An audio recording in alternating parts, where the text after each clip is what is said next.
Alors on a plusieurs résultats qui résultent du pivot de Gauge-Jordan. Alors notamment, on sait qu'on a une écriture en produit matriciel par des matrices élémentaires du pivot de Gauge-Jordan, en multipliant à gauche si on opère sur les lignes et à droite si on opère sur les colonnes. Et étant donné qu'on a réussi à démontrer que le déterminant des matrices triangulaires supérieures ou inférieures est simplement le produit des coefficients diagonaux, on a donc un premier résultat qui nous dit que finalement la transposition ne va pas changer le déterminant. Autrement dit, on peut faire aussi des opérations sur les lignes et on peut les faire simultanément, c'est-à-dire qu'on peut enchaîner des opérations sur les lignes ou sur les colonnes indifféremment. Finalement, calculer le déterminant, c'est exactement la même chose que calculer le rang en termes de méthode, c'est-à-dire on peut faire indifféremment lignes et colonnes et simultanément. Ensuite, on a un résultat donc, qui est souvent le premier résultat qu'on pense quand on parle de déterminant. C'est le déterminant, justement, c'est une quantité qui permet de déterminer si une matrice est inversible ou non. Donc si le déterminant est nul, la matrice n'est pas inversible. Si le déterminant est non nul, la matrice est inversible. Et en plus, on a un résultat qui est que le déterminant de la matrice inverse, c'est l'inverse du déterminant, donc 1 sur det de A. Voilà, et le dernier résultat, qui est donc encore une fois, c'est simplement induit par le fait on peut traduire le pivot de Gauge-Jordan comme étant un produit de matrice élémentaire. On a que donc le déterminant d'un produit AB, c'est déterminant de A fois déterminant de B. Autrement dit, on peut distribuer, c'est multiplicatif, le déterminant peut distribuer un produit dans la forme du déterminant. Commencer par démontrer le théorème qui nous dit qu'une matrice est inversible si et seulement si son déterminant est non nul. Alors en fait, on sait déjà qu'une matrice est inversible si et seulement si son rang vaut n.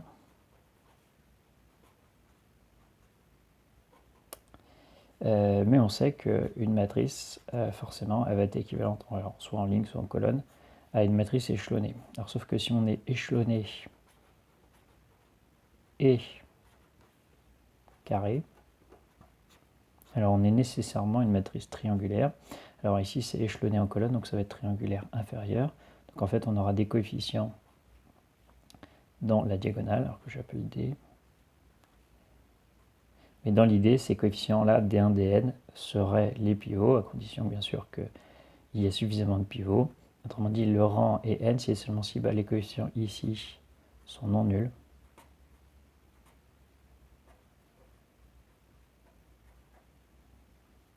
Autrement dit, on récupère bien les pivots dans la diagonale. Et tous les dk sont non nuls, c'est seulement si leur produit est non nul.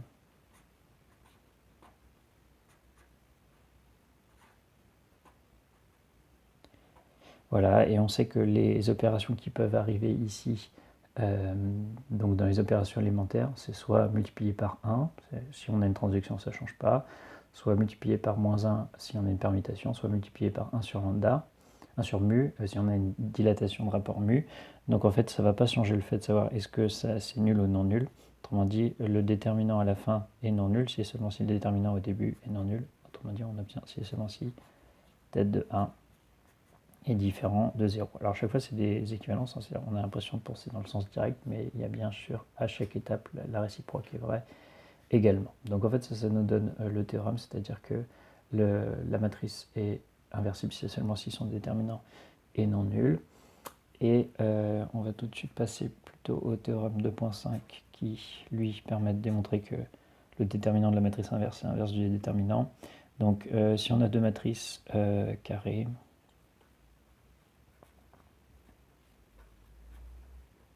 il faut réussir à démontrer que le déterminant du produit, c'est le produit des déterminants. On dit des fois c'est multiplicatif. Voilà, bon, je un outil de calcul assez pratique d'ailleurs. Si on connaît le déterminant de chacune des matrices, on a déduit le déterminant du produit. Alors déjà, on peut distinguer des cas. C'est le cas où la matrice A est inversible ou non inversible. Alors si je fais la matrice A, elle agit par la gauche, donc j'agirai par les lignes, mais ça ne va pas être très important. Donc soit si A est non inversible, je vais commencer. non inversible. Alors, non inversible, on sait que justement ça veut dire que le déterminant de A égale 0. Alors il faut réussir à montrer que le déterminant de AB égale 0 aussi. Alors pourquoi le déterminant de AB est égale 0 aussi? En fait c'est que la matrice AB est aussi non inversible. Alors A fois B n'est pas inversible.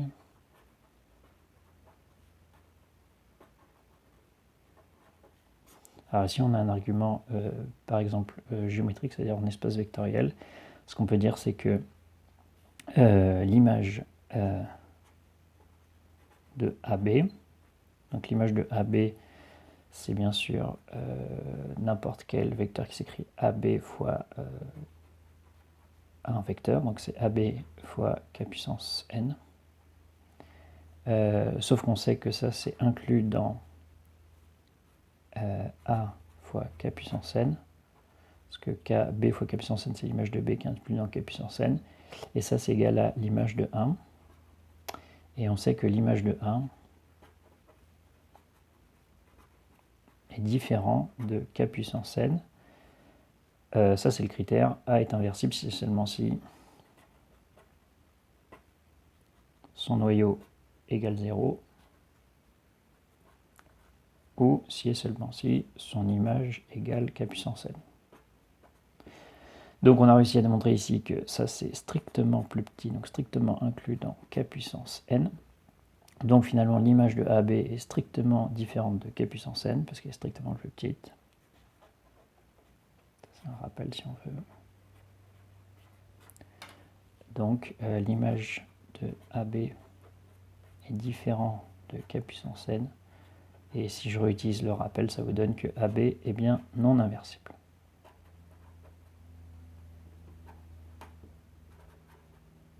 Donc son déterminant, d'après le théorème précédent, vaut 0.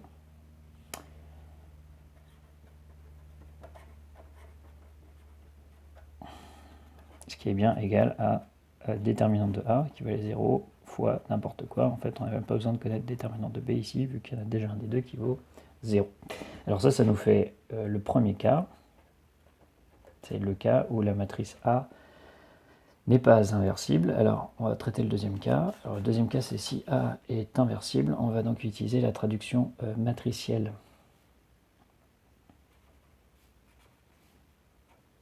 du pivot de Gauge-Jordan. Alors, c'est la traduction matricielle, c'est qu'on sait que si A est inversible, A est forcément équivalent, alors on va dire par exemple en ligne, à la matrice identité. Et ça se traduit par A est égal à la matrice identité sur laquelle on peut faire des opérations. Donc on écrit fois E1 fois E2, on agit sur les lignes, donc je multiplie dans ce sens-là, EP par exemple. Donc on a un certain nombre de matrices comme ça, qui sont des matrices élémentaires, K des matrices élémentaires.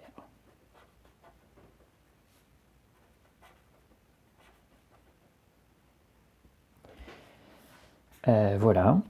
Alors, qu'est-ce qui se passe en fait? C'est que des matrices élémentaires, il y en a que 3 différentes de type. C'est-à-dire qu'il y a les matrices de transaction.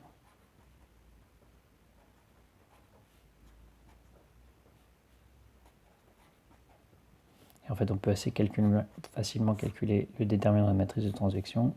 Alors, la matrice de transaction, c'est donc dans la ième ligne.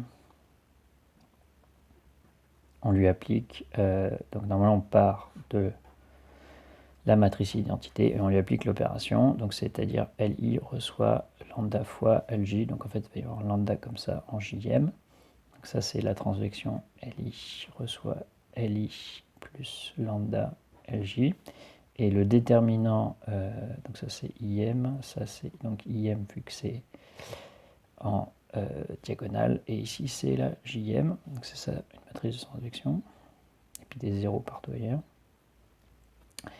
Et le déterminant, c'est une matrice triangulaire supérieure ou inférieure, ça dépend s'il est plus grand que J. En tout cas, le déterminant de transaction vaut 1. Alors on sait que quand justement on applique une transvection, on doit rien faire, autrement dit on doit multiplier par 1. Ça va être plutôt cohérent. Les matrices de dilatation en fait, elles sont de la forme, elles sont diagonales. Et c'est en ième coefficient, on met un mu. Voilà, donc le déterminant, c'est une matrice diagonale, donc en fait, ça vaut mu. Et les matrices de permutation, donc une matrice de permutation, et ben, elle a cette forme-là, c'est-à-dire on a des 1, donc pareil, a priori partout, et on a quelque part la ième, la jème, la ième, la jème, et on échange la ligne LI, LJ, et en fait c'est strictement équivalent, et ça c'est intéressant de le noter, c'est que échanger LI et LJ, ça revient au même que échanger CI et CJ par rapport à la matrice identité. C'est-à-dire qu'ici on récupère un 1, ici un 0, ici un 1, ici un 0, et le reste est inchangé. Là il y a des 1, là il y a des 1, là il y a des 1, partout ailleurs il y a des 0. Donc voilà, et bien sûr, en fait en faisant une seule étape élémentaire qui est une permutation, on retombe sur la matrice identité, autrement dit, ça c'est un déterminant qui vaut moins 1. Donc qu'est-ce qui se passe? En fait ça correspond exactement à, on sait que faire une opération de transaction ça revient à multiplier par 1, faire une opération de dilatation ça revient à multiplier par mu, et faire une opération de permutation ça revient à multiplier par moins 1, donc en fait on remarque que le déterminant va être simplement le produit des déterminants. Donc en fait ce qu'on a ici, la méthode pivot, sa traduction matricielle donne que le déterminant de 1 égale à déterminant de E. Alors normalement ça devrait dire, on fait E1 en premier, donc ça devrait faire déterminant de E1 fois déterminant de E2, etc. fois déterminant de EP. Et voilà, fois le déterminant qui reste, alors ça fait fois 1, parce que le déterminant de l'identité c'est égal à 1. Et qu'est-ce qu'on va pouvoir dire? On va pouvoir dire que si A c'est égal à ça, alors A fois B c'est égal à en fait les mêmes opérations élémentaires, mais ici fois B. Autrement dit, on fait des opérations qui seraient de dire, on passe de la matrice AB à la matrice B, en faisant des opérations par ligne qui sont exactement les E1, En. Autrement dit, on obtient que le déterminant de AB est égal à un certain nombre d'opérations élémentaires qui sont les mêmes que dessus. Je vais simplifier les notations en faisant ces produits des déterminants de EK, et il me resterait à calculer le déterminant de B à la fin. Donc on n'a pas besoin d'aller plus loin pour savoir spécifier que vaut le déterminant de B.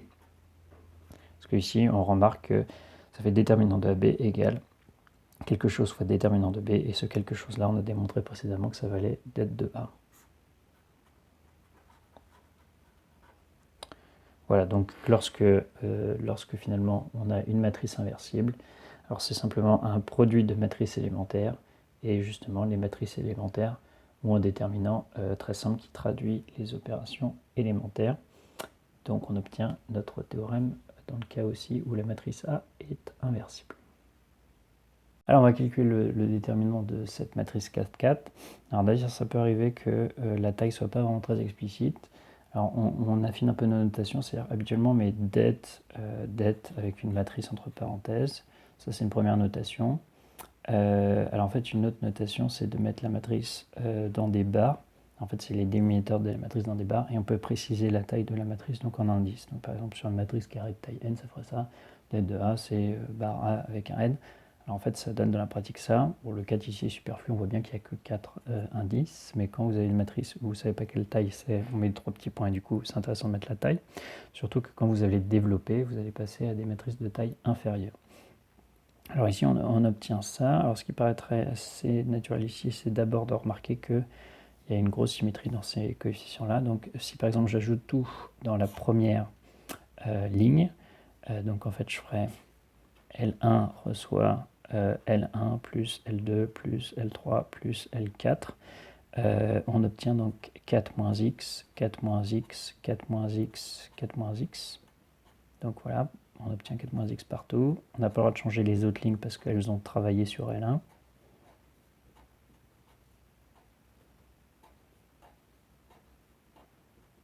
Voilà. Et ensuite, on remarque que dans la première ligne, on a un facteur commun qui est donc justement le 4 moins x. Donc c'est égal à... alors si c'est un facteur, comment je le mets? Justement, on factorise. 1, 1, 1, 1, et après j'ai 1, 1 moins x, 1, 1, 1, 1, 1 moins x, 1, 1, 1, 1, 1 moins x. Voilà. Et ensuite, on peut dire, bon, on fait des opérations, admettons, sur les colonnes. La première colonne est que des 1. On pourra continuer sur les lignes, ça ne change rien vu qu'elle est symétrique cette matrice. Et on fait disparaître les 1 en fait. Donc je peux faire, donc là c'est en factorisant L1. Voilà. Et ensuite on peut dire 4 moins x. Donc je conserve par exemple la première colonne. Et je la rentre aux autres. Donc ça c'est C2 reçoit C2 moins C1, C3 reçoit C3 moins C1 et C4 reçoit C4 moins C1, 0, 0, moins x, 0, 0, 0, 0, moins x. Et ici en fait le calcul est terminé parce qu'on a une matrice donc triangulaire, donc on peut dire que c'est simplement le produit des termes diagonaux 4 moins x, et là vous avez moins x au cube. Voilà donc un exemple de calcul.